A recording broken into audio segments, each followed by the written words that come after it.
Nega ayollar bilan tenglashmang, tortishmang deyshadi, Behruz, bilasanmi? Bilaman. Nohaq bo'lsalar ham baribir yengishadi-da. Urinmang kamchiligin to'g'rilashga hech. Xatosini aytmang, bekor ko'ngli to'lmaydi. Ne qilishsin, Allohim shunday yaratgan.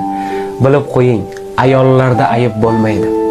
To'g'ri, u biroz qaysar, biroz o'jarroq. Aytganin qilmasangiz hech ham kulmaydi.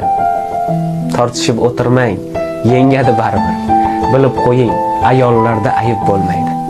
Birgina shirin so'zdan uchar osmonga, sevgingiz, mehringizga hech to'ymaydi. Mehr beravering, ko'ning boriga. Ayol shunday yaralgan, aybi bo'lmaydi.